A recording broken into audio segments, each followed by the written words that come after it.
High friends, welcome back to my channel Jyotsna Mangal. তো সবাই কেমন আছো? তো সবাইকে প্রথমে থ্যাংক ইউ বলছি, কেন কি আমি অনেক দিন ভিডিও আপলোড করতে পারিনি, কোনো ভিডিও আপলোড করতে পারছি না। অনেক কাজকর্ম থাকছে, অনেক রকমের প্রবলেম রয়েছে। আমার সারা জীবনে আমার প্রবলেম রয়েছে, আর কি বলবো। যাই হোক, তো সেখানে ভিডিও আপলোড করতে পারছি না, কিন্তু তোমরা তাও দেখছো আমার ভিডিওটাকে, তার জন্য তোমাদেরকে অনেক ধন্যবাদ দিচ্ছি। আর অনেক কাজকর্ম পড়ে গেছে, স্যার ঘন্টুর স্কুল রয়েছে এখন, সে কারণেও করতে সময় পাচ্ছি না। রান্না বান্না থাকে, সকালে কাজকর্মগুলো থাকে, ওকে আনতে যাওয়ার একটা টেনশন থাকে, তারপরে জল তো ভরার থাকে। ঘন্টুকে অনেক ছোটোবেলায় স্কুলে অ্যাডমিশন করিয়েছিলাম, সে ভিডিও আমি আপলোড করেছিলাম, তখন স্কুলে গিয়ে বসে থাকতাম। কিন্তু 3 মাসের মধ্যে, এপ্রিল থেকে তো ওদের সেশন, এপ্রিল টু মার্চ, ওদের দিল্লি বোর্ড, তো হলে কী হবে, ও 3 মাসের মধ্যে 8 দিন গেছিলো টোটাল স্কুলে। তখন একটু ছোটোই ছিল, স্কুলে অ্যাডমিশন যখন করিয়েছিলাম, তো যেত না, লাস্টে অফ করে দিয়েছিলাম স্কুল, যে যেতে হবে না, ও যায় না বেকার, ভীষণ কান্নাকাটি করছে। আর ঘন্টু এমনই যে ওর লাগুক যা কিছু হোক, ও না বাড়িতে এসে কিছু বলে না, কিচ্ছু বলবে না। এমনকি বাড়িতেও যদি লাগে বা কিছু হয় বা কিছু কেউ মারে বকে বা কিছু, ও কিন্তু কিছু বলে না, ও খুব চাপা, ঠিক আমার মতো। আমিও আমার অনেক কষ্ট, অনেক কিছু আছে যেগুলো বলি না, কাউকে বলিনি, জীবনেও বলিনি, আর বলিও না। কিন্তু বিড়াল, যাই হোক, তো ঘন্টুও ঠিক সেরকম হয়েছে, বলে না, কিন্তু ওকে তো এইরকমভাবে চললে হবে না। ওকে হচ্ছে এখন সব দুনিয়ার সাথে লড়তে হবে, ওকে সব কিছু বলতে হবে, সব কিছু করতে হবে। তো দেখছি বলছে না, লেগে যাচ্ছে, স্কুলে যাচ্ছে লেগে যাচ্ছে, টিচার্সরা ইনফর্ম করছে না। তো সেই কারণে আমি ভাবলাম যে তাহলে অফ করে দিই, তো অফই করে দিয়েছিলাম। তো স্কুলে অফ করলেও ফিসটা তো দিতেই হতো না, কেন কি নেক্সট সেশনে তাহলে তো আবার অসুবিধা হয়ে যাবে। তারপরে বছর সেম কেউ পাঠায়নি, কিন্তু এবছর পুরো রানিং করাচ্ছি আমি। আবার অন্য স্কুলে একটা অ্যাডমিশন করিয়েছি, কিন্তু এখনও যেতে চায় না, সপ্তাহে হয়তো 3 দিন যায় বা কিছু, কিন্তু যাচ্ছে, এখন যায়। আর হচ্ছে শুধু যায় না, এক্সাম চলছে, এক্সামও দিচ্ছে। ও পড়াশোনায় বলা উচিত না বলা, তাও বলছি মোটামুটি ভালো, কিন্তু হলে কী হবে, স্কুলে তো যেতে হবে না, আমার কাছে করলে হবে না। ওকে তো যা ওকে এখন করছে তো সবই তো জানি, কিন্তু কিছু করার নেই, কারণ এজ একটা ম্যাটার করে যাচ্ছে। কেন কি ওকে আমি ভেবেছিলাম ক্লাস 1-এ দেবো, কিন্তু 5 মাস ওর গ্যাপ হয়ে যাচ্ছে, সেই কারণে বললো যে 1-এ ওকে নেওয়া যাবে না, ও তাহলে মাধ্যমিক দিতে গেলে আটকে যাবে, বয়স হয়নি। তো সেই কারণে আবার ওকে ইউকেজিতেই ফের দিতে হয়েছে। তো সেই কারণে যাওয়া আসা, ওকে সকালবেলা উঠে রেগুলার কাঁদছে স্কুলে যাওয়ার সময়, এখনও হয়ে গেছে প্রায় 2-3 মাস হতে যায়, তারপরেও এপ্রিল মে জুন জুলাই তো চলছে, তাও কাঁদে স্কুল যাওয়ার সময়। তাও ওইভাবেই অভ্যস্ত করতে হবে না।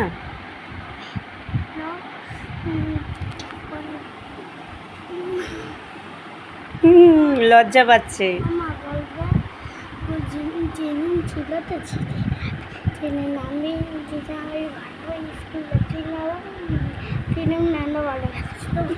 তো ওদের ম্যাম খুব ভালোবাসে, করে অনেক কিছু ব্যাপার আছে, তো সেই কারণে ঠিক আছে।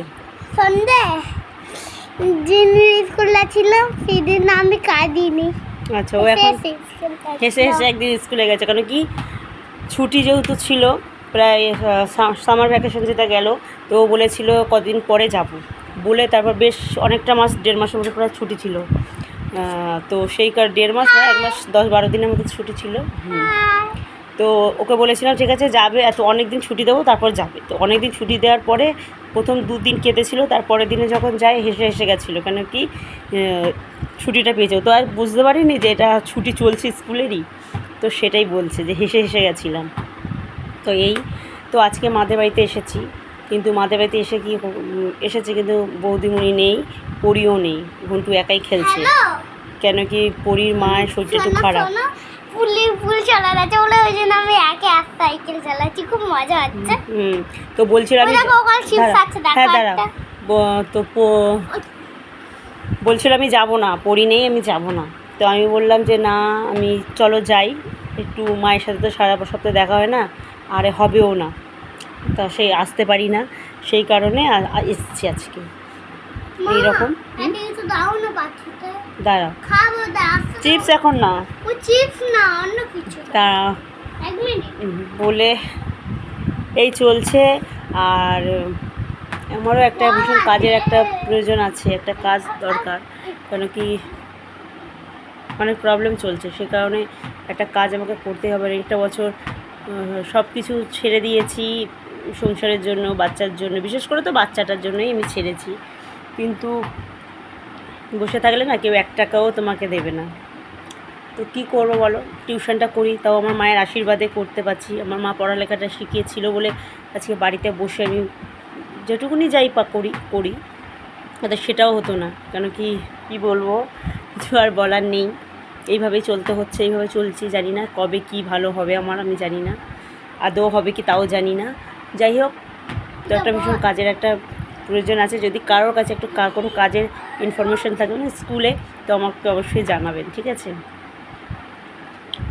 আর সবাইকেই বলছি একটা কথা, বিশেষ করে মেয়েদেরকেই বলছি, প্রেম করে বিয়ে করো, যাই করে বিয়ে করো, দেখাশোনা করে বিয়ে করো, যাই করো, অবশ্যই নিজের পায়ে দাঁড়ানোর পরেই বিয়ে করো, ঠিক আছে? কারণ নিজের আর্নিংটা খুবই প্রয়োজন। নিজে আর্নিং না করলে অন্যের উপর ডিপেন্ড থাকতে হবে, অনেক কিছু শুনতে হবে, এটাকে বল, ঠিক আছে? তো সেই জন্যই বলছি, দেখি আর কতদিন বসে থাকতে হয় আমাকে, আর কি বলবো। টিউশনটা তো আমার, ওটা তো জাস্ট বাড়িতে থাকি সেই কারণে টিউশনটা করছি, তাই না? ওটাতে অনেক আমার হেল্প হয় না তা না। বাচ্চারা আসে, সবাই ভালোবাসে, কথা টথা বলি, ওখানে তো একাই থাকি পুরোপুরি না, তো আছে। কিন্তু ওটাও আমার পার্ট অফ লাইফ, ওটাও আমার একটা লাইফের একটা অংশ, সবাইকে নিয়ে। কিন্তু তাছাড়াও আমাকে একটা বাইরে তো জব করতে হবে না। ঘুঁটু স্কুলে সেট হয়ে গেলে ওই স্কুলে যে স্কুলে করতাম, ওই স্কুলে মানে টাইমটা খুব বেশি, তো সেখানে ওখানটা আমি জয়েন হতে পারছি না। ওখানে সকাল 8টা থেকে 4টে পর্যন্ত থাকতে হবে, তো সেখানে ওই জন্য প্রবলেম হয়ে যাচ্ছে। একটু টাইমটা কম হলে ঠিক আছে, দেখা যাক কী হয়, ঠিক আছে? তো টাটা, তোমরা সবাই প্লিজ আমার ভিডিওটা দেখো, আমাকে লাইক করো, সাবস্ক্রাইব করো, আর পাশে থেকো, ঠিক আছে? লাইক করো, কমেন্ট করো, বাই। ঠিক আছে। আরও একটা কথা, আরও একটা জিনিস আছে, জানো তো? এই যে দেখাবো, এই দেখো, এটা বলেছি, এটা হাতে বল, দেখো কেন করে, তো ইয়ে মারছি, ওই যে বল মারছে। বাবা তো আমাদের ওই বাড়িতে, মানে আমি যে বাড়িতে থাকি আর কি, তো সেই বাড়িতে না দাদাদের এক সাইডে ঘর ছিল, আমাদের এক সাইডে ঘর ছিল, তো তোমরা সেটা জানোই। সেই ঘরটার ভিতরে যে কী হয়েছে সেটা আমি নেক্সট ভিডিওতে দেখাবো। আমি বাড়িতে গিয়ে ভিডিওটা করবো। আমি না ভুলে যাই, মানে কাজের এত চাপ না, আমি ভিডিওটা করতে পারছি না, তো সেই কারণে পরে ভিডিওটা করে পাঠাবো, দেখবে পরে কী অবস্থা হয়েছে। আমি পারি কথা বলবো, ঠিক আছে, টাটা, টাটা করে দাও,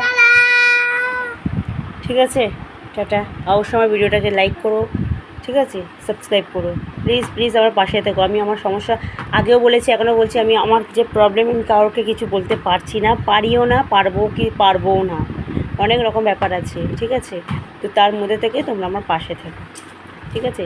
আমার কথাগুলো তোমরা শুনছো, তার জন্য থ্যাংক ইউ, টাটা।